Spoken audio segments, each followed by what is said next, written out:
Hey friends, welcome back to the Big Talk podcast. I'm your host, Tricia Brouk, founder of the Big Talk Academy, award-winning director, producer, and author. And this is episode 623. In this episode, I am talking with a dear friend of mine and longtime member of the Big Talk team, Katrina Scarlett. Katrina is the founder and driving force behind Scarlett & Co., a company that specializes in enhancing the client experience so authors, coaches can improve client retention and satisfaction while creating lasting legacies of raving loyal fans. She's certainly helped us do this here at the Big Talk. Drawing on her extensive background in luxury hospitality and many years of providing tech and integration support for influential entrepreneurs, Katrina possesses a unique perspective on digital business that places clients at the heart of the equation. Passionate about infusing online business with a human touch, Katrina's mission centers on elevating the importance of the client's journey in an increasingly automated and impersonal digital landscape. I'm super honored and excited to share our conversation with you today. She's very special, and I'm very grateful. All right, everybody, let's do this. Katrina, welcome to the Big Talk podcast. I am super excited to have you as a featured guest. Thank you for having me, my friend. Okay, I'm going to give the audience and the listeners just a little bit of insight before I take you into the backstory of how you came to this moment in time with us. Okay. Katrina has been a beloved team member with the Big Talk for the last 7+ years. She is our client experience and product development leader. And for all of you who've been following me and listening to the podcast and paying attention to the growth and expansion of the Big Talk, Katrina has been with me from the beginning. When I didn't know what I was doing, when I wasn't on social media, when I had no idea what a webinar was, what a funnel was, how to create a list, nada, zero, nothing. And I remember many times emailing you and saying, hey, could you do this tomorrow for me? And you would lovingly and professionally say, no, I'm not going to be able to do that, because I had no context in terms of what it took or what I was asking. And so we laugh on the team and in the company that because Katrina said no to me so often, it enabled her to stay and to grow and to teach me how to grow. And it was just such an amazing experience to be with you in community and on this team for so many years. And so I'm super excited for our listeners to learn more about you outside of the Big Talk. And so welcome. And Katrina, we always start on the Big Talk with some backstory, and that's based on my experience in film, television, theater. I love reading plays and scripts and not knowing the backstory of the characters, because we have to fill that in as directors. So fill us in as your audience as far back as you want and bring us to this moment in time. All right. Well, I guess probably the best place to go first is to let everyone know that prior to my world of coming into online business, I spent 2 decades in luxury resort management. So I come from a world of hospitality. I come from a world of customer service, and that I've been doing that since I was pretty much 15 years old.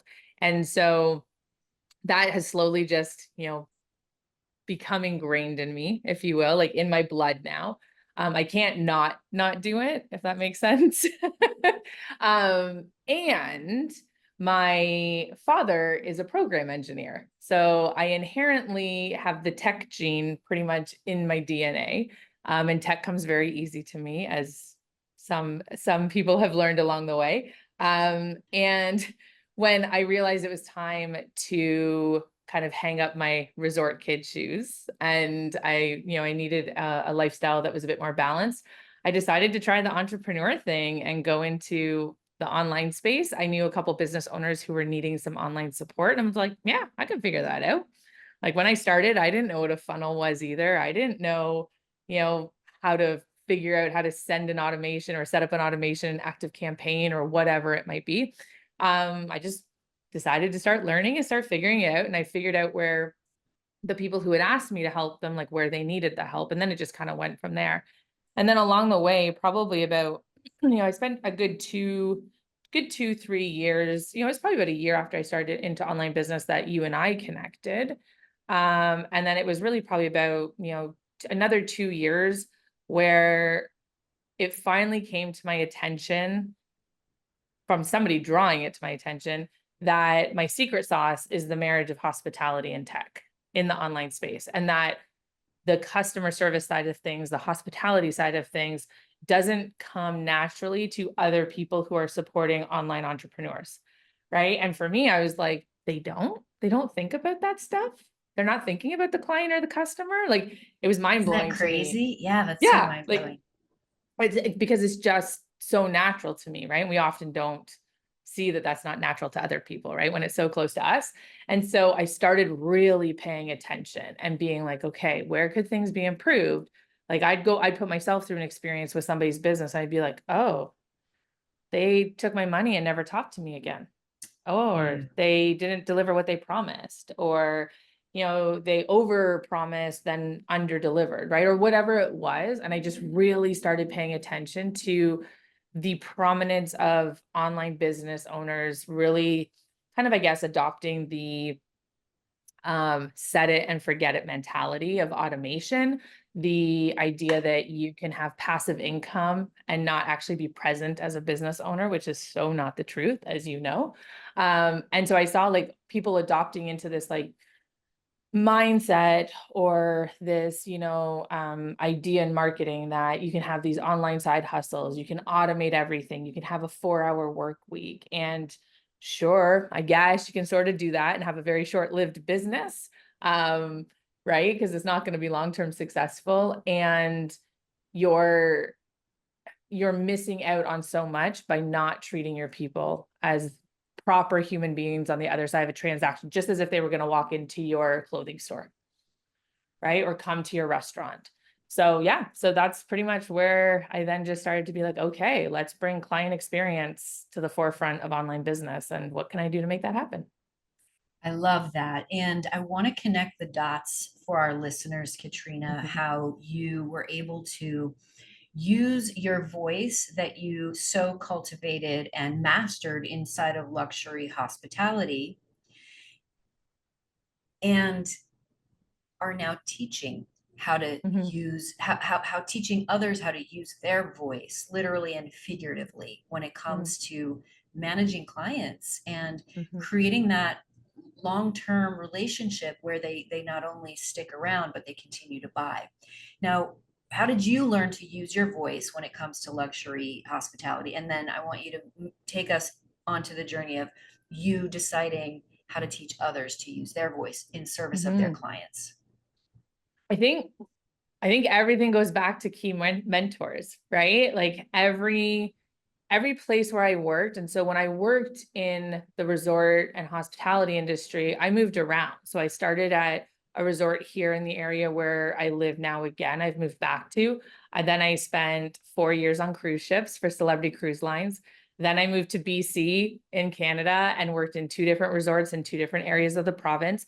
And every place I worked, I always had a like pivotal mentor. Like I always ended up finding somebody who taught me to go a level higher than the previous mentor. And it was just based on where I put myself, the opportunities I took, and that I wasn't afraid to jump into. And every time I did that, it exposed me to a new mentor who, I had one mentor at my last resort in BC who he taught me as a general manager of our resort, the importance of having customer boundaries and not letting, especially in the hospitality world where, and it's the same with retail and, in the restaurant world, you get bullied a lot by customers, right? And it's, I think even more and more nowadays, unfortunately. And he was the first general manager I ever had who encouraged me to stand up for myself and not allow customers to bully me, and to understand when it was appropriate to flex the rules to support the customer, but when it was also important to protect the business.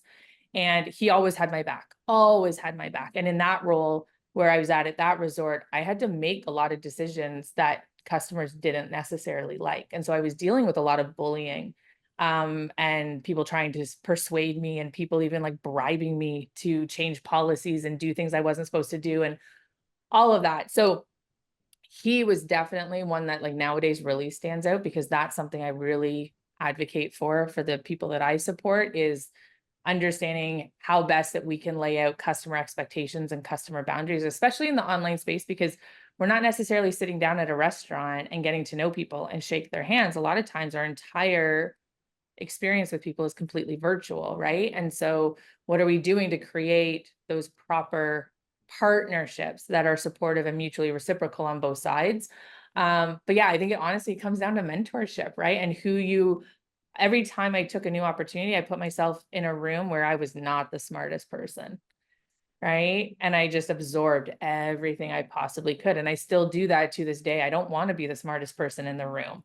And so now it's allowed me to know that my experience that I had in the hospitality world, and even going back to cruise ships, because cruise ships was epic learning and an experience.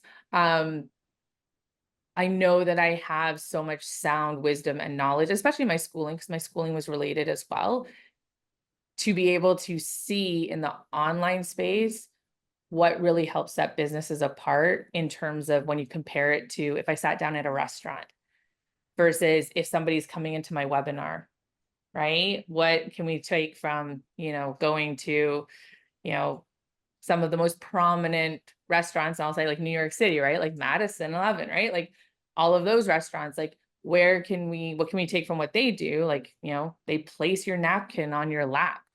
Well, what's the equivalent of that in a webinar? That's right. And if you're wearing black, they place a black napkin in your lap, not a white one. Exactly. Right? That those Right? details, and that's what's so great about what you're doing outside of supporting the big talk in this whole client experience certification. You're really teaching people what these details are, and Mm. I think it's such an important offering and an important contribution. And it is a contribution because ultimately you want the client to have an experience that makes them feel seen. And that's what we are all about here at the Big Talk, is elevating and amplifying the voices of influential people and thought leaders so that they can be heard and seen in service of humanity. Yeah. Yeah. And I think too, it's also making sure that the business can understand the power of client experience, right? So like a lot of people, some will say we do it for the customer, right? Like we want to focus on client experience to make sure that the customer is taken care of. Yes. And it's mutually reciprocating, right? Because if we're taking care of the client well, they're likely to not only continue to do business with us, and they're likely to continue referring people to us, which keeps a healthy and sustainable business, which means we can continue to offer support and impact to other people, right? So there's a direct benefit to it internally in a business too, when we adopt a customer-centric focus. So when you have somebody on your team who thinks through the lens of a customer and client, you see things differently, right? You now have somebody who's not just a business advocate internally trying to do everything right for the business, but how many times have I asked you, well, how does that support the customer? Tricia, is that the right decision for the customer, right? That you need somebody with both lenses. Because if you don't have somebody in your business with a customer-centric lens, all the decisions you're likely making support the business more often than not. That's so true. And going back to customer centric focus, because we have worked together for so long, I Mhm. know that per your counsel, sometimes customer centric focus means releasing the customer because they do not want to align with our policy. And that is Yeah. equally as important as doing right by Mhm. them. Yes, 100%. And then it also trickles into the other customers you support, right? Because if you're determined to keep a not great fit as a client or customer, right? And I'll say client kind of more in the one-to-one capacity, customers kind of, group capacity doesn't necessarily matter, interchangeably, right? But if a business is focused on keeping every single customer and client and fighting for people, they're likely in many cases fighting for the wrong people. and they're holding on to, for lack of a better term, the bad apples, right? And one bad apple in a bag starts to turn the other apples bad. And it's not that they're going to make the other customers difficult necessarily, right? But it's going to impact their experience. So if we look at like BTA, the Big Talk Academy as an example, if you fight to bring in and keep one person in that program who is, an attention seeker and takes all the time on the calls, and who's cynical, and who's, sits in a place of victimhood and doesn't adopt a growth mindset and isn't aligned with the Big Talk values, well, that seeps into the other people. And even if they don't adopt the same mindset or the same perspective, it lessens their experience, right? And so sometimes the right decision is just blessing and releasing somebody, admitting that we aren't a fit for everybody, and that's a good thing. And ideally supporting them in terms of encouraging them to find somebody who is the right fit for them, right? And then you're able to elevate the experience for the people who are the right fit and funnel in more of those people into your programs moving forward. That's right. That's right. And for those of you who are listening, Katrina has beautifully married the tech and the customer service, which means when our clients come in, we know exactly what they're doing at all times, which means, and this isn't meant to be weird, it's just the reality. When you click on something, or when you open something, or when you register for something, we know exactly what time you do it, with what email you have done it with.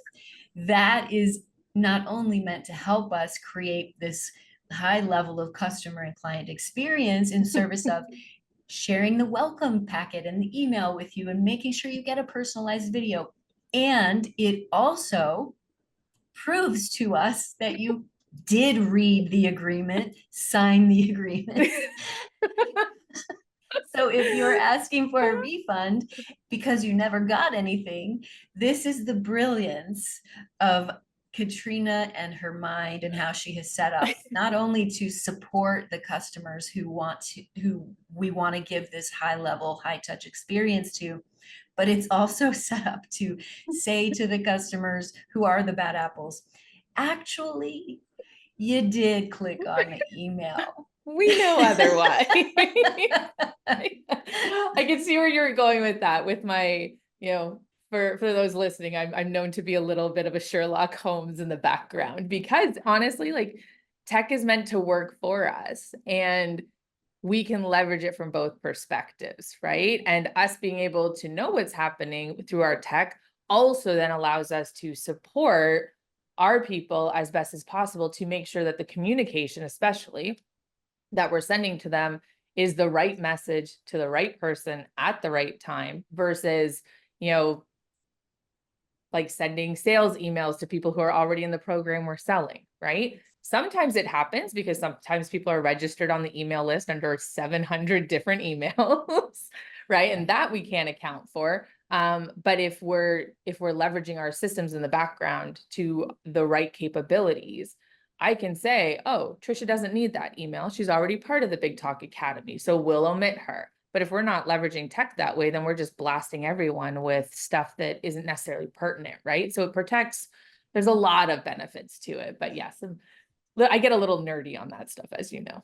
Yeah, and it's wonderful because it really is ultimately about the customer experience and making everybody who comes at least into our orbit, and I'm sure into all of your clients' orbits, you want the same kind of high touch customer experience so that everyone feels seen and heard in this digital online space where you don't often get to actually meet the person that you're learning from, which is so powerful.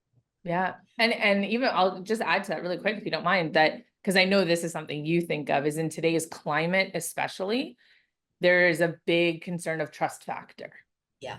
And what is factual, what is not factual, who's trying to manipulate, who's trying to pull the wool over your eyes. So the more a business adopts a customer-centric mindset and really leans into client experience, that translates into your messaging, and it helps increase and elevate the trust factor, so that right now the people in the marketplace and the economy we're in who are very skeptical are likely more to gravitate to someone who is framing things with the attention and care towards them as a human being versus just a perspective of revenue and, creating profit margin and, over automating and all those kinds of things, because that's a lot of the messaging we're aware of. And 10 years ago, people didn't know when they were in a sales sequence. People didn't know when they were in a funnel.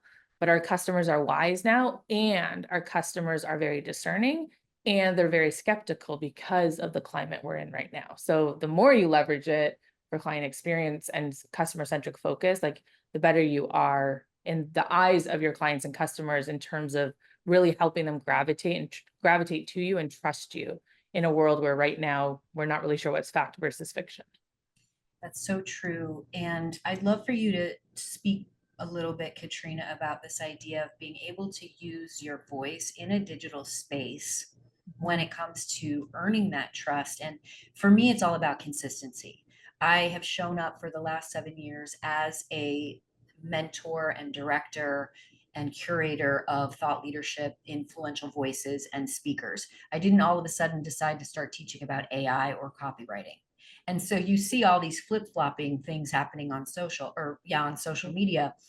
When it comes to you and using your voice for Scarlett and Co. and how you're showing up not only for your clients, but also building your own company, how has that changed? And how are you kind of doubling down on the importance of your personal brand and voice?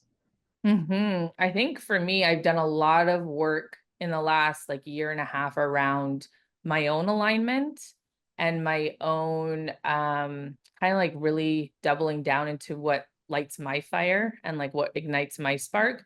I think that's been really important. And it just has only amplified for me the greater need for me to speak about client experience and to speak about the importance of it in the online space, in the sense of stop thinking about our people like emails, stop thinking about people as phone numbers, stop thinking about people as a number on a spreadsheet or a dollar in the bank account, right? Because that's very easy to do in the online space when you don't have, again, that, whole shaking hands relationship with them where you sit down in a coffee house together. And so reminding people that, even if you have an online business, you have a storefront that someone's walking into, you have a restaurant that someone's walking into. And I think for me, for my voice around client experience, it's been really understanding that what I believe in and what I know and what I have to offer is helping to change people's businesses, is helping people retain more clients. It's helping people reduce friction in their business because they're dealing with less refunds, less chargebacks. They're dealing with less difficult customers who are completely sucking bandwidth from their team and taking the business owner's passion away from them because they're stuck in a place of difficulty and, trying conversations and battles and so now I'm just getting louder around how client experience helps solve those issues, helps solve refund rates, helps solve retention concerns, helps solve low profit margins, because that's really at the end of the day where the business owners are keen, right? I could talk about client experience all day long and people are like, oh, it doesn't pertain to me. But when I actually started talking about it from the business perspective of client retention, client satisfaction, customer satisfaction rates, profit margin, people tend to listen a little bit more. So I've started to lean my voice into that direction because that's how I can get business owners' attention. And then once I've opened that door with them, there's a whole world I can teach them about. I love it. I'm so happy that you're using your voice in a louder way, Katrina. Thank you. Thank you. All because you've told me to. No, I'm just kidding. I have a very good role model in that perspective. So, you've definitely given me more confidence and encouragement to not play small anymore.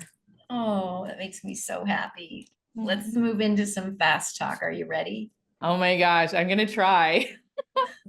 I'm not sure if I'm getting the same questions or different questions, so we'll see. They're the same. They're the same. Okay. What's your favorite book? Oh, my favorite book is, honestly, if I'm being literal here, The Adventures of Winnie the Pooh. Oh, that's a great book. I love that. My dad used to read it to me all the time as a kid, and I still have it by my bedside table. So I read it on nights I can't sleep well. So yeah. That's amazing. Who's your favorite speaker and why? I'm gonna say these days it's still goes back to Simon Sinek. I think his message is very poignant. I think his message around, well, he's got multiple messages, but his message around like really understanding why you do what you do and leaning more into it, I think is probably something the world needs more now than ever, because I think a lot of people are losing their passion. So yeah. Amazing. How do you memorize when you perform a talk? I've actually been pretty good at being able to memorize because I retain pretty easily. So if I go through it a couple times, and then I often will record myself doing my talk once, and then I listen to it while I drive. Perfect. It's exactly what we teach. What do you do the day before you speak from a big stage, Katrina? Something self-care-ish. So whether that would be, going and getting my hair cut, or getting, a massage, or going golfing. I try to, when I have something big, whether it's virtual or in person, to like block out time the day before to rejuvenate in whatever way I'm needing for that. I'm gonna say that time of the year too, because if it's winter, it's probably curling. I was going to say, we're going to talk about curling for a second. For those of you who are listening and watching, Katrina is in Canada and she curls. And I'm obsessed when it comes wintertime to talk about curling and getting pictures of her curling. I'm a token Canadian. It's like, it's very cliche. It's like, I am the cliched Canadian that most people think of, other than I don't wear a lot of plaid. I started saying X, Y, and Z because of Katrina. Yes.